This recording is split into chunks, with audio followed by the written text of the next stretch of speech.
Hello YouTubers out there, this is Jerry Saturday at the movies. So I saw the second trailer for Batman vs. Superman: Dawn of Justice, which is coming out in theaters in March of 2016. And this second trailer debuted at ComicCon.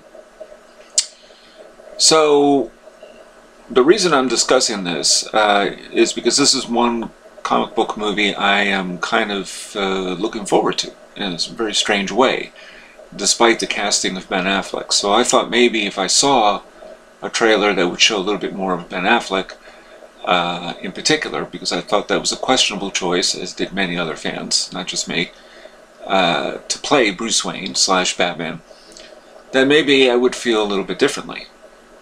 Now the reason I'm interested in this one is because I am a fan of Man of Steel, which was a movie I was critical of before I even saw it, because I thought, you know, come on people, we're doing the origin story again. You know, this gets old after a while when they keep redoing the origin story after only a few years have elapsed between one, you know, particular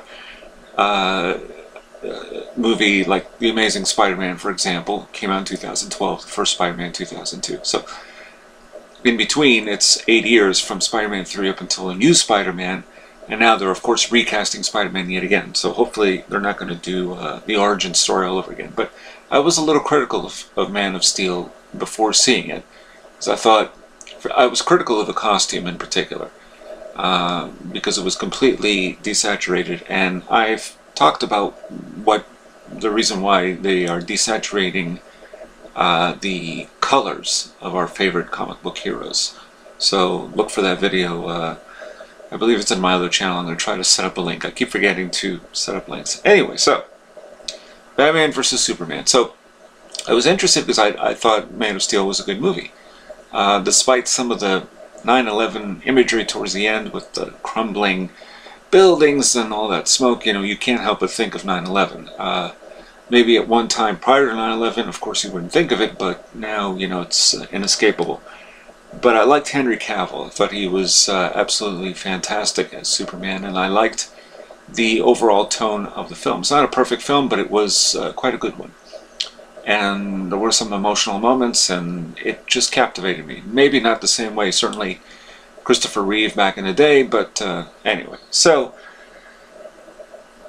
Batman vs. Superman. So the first trailer was good, I thought. I mean, I wasn't keen again on Ben Affleck as Batman. Now I understand that he wears this armor to help him fight Batman, so that explains the armor and those flashing, flash in the eyes, because it's, anyway. So, but I was interested because it dealt with the idea of Superman as an illegal immigrant, and I thought that was a terrific idea because it hadn't really been explored in other movies. Now, I don't know about the comic books because I'm not up to date on most comics in the last 20 years, so don't ask me about that, and so I'm no authority on it.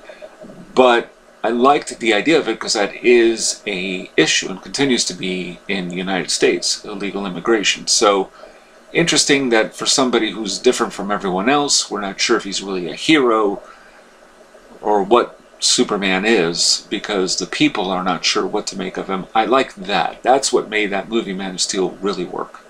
So the trailer seems to go in that direction a little further.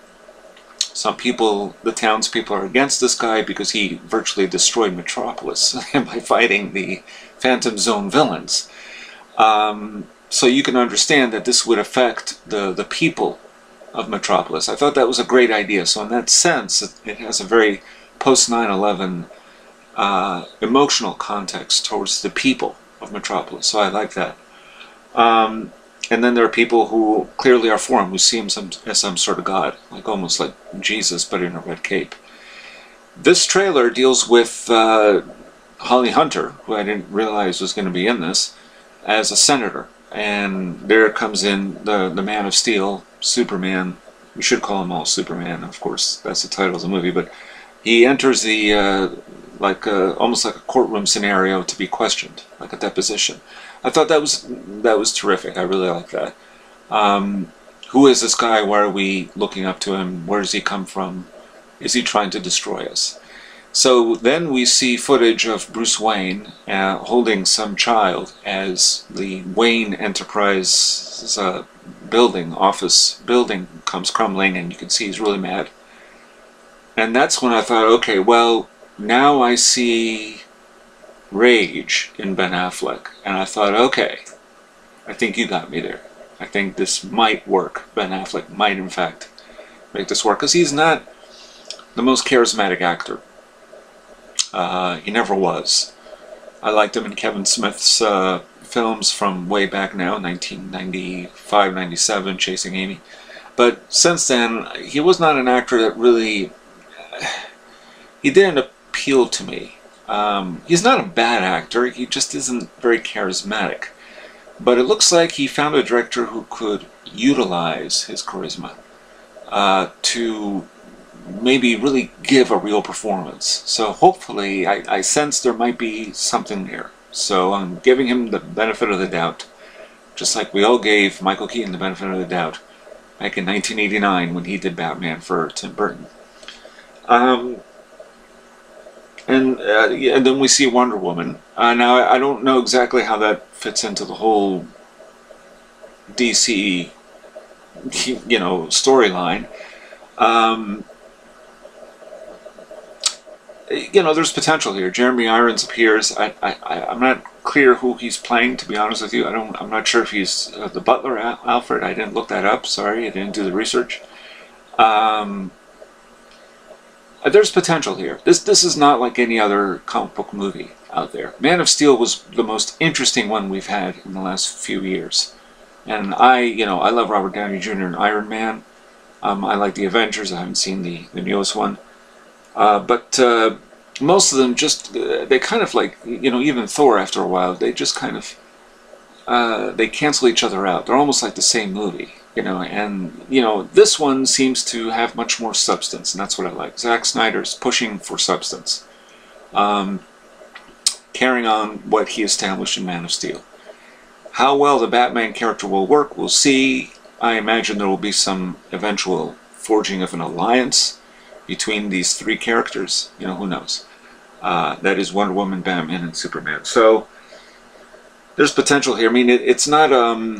It seems to have a little bit of the tone of The Dark Knight by Christopher Nolan, and I kind of don't mind that. But it also looks like it, it treats itself seriously, and that's fine. I guess what I'm saying is that because it has some substance, I can sense that. It's not just, two people fighting each other, and then we see them fighting for, 2 hours. I mean, hopefully it's not going to be just that kind of a movie. Man of Steel kind of went a little too far with those action scenes towards the end, to be honest with you. I mean, like I said, it's not a great movie. But there was something there. You cared about Superman. And I have a feeling that with this movie, hopefully you'll care about all three principal actors, or characters, rather. I think Aquaman is supposed to make an appearance, and it will be not like the Aquaman that we all know with the green gloves and the orange, sweater.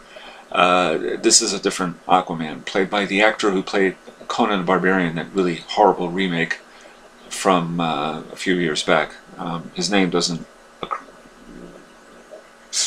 come to mind immediately, but there's potential here. That's all I can tell you. I think there's some potential here, so we shall see. That's all I gotta say. Real quick, I did see the Suicide Squad trailer.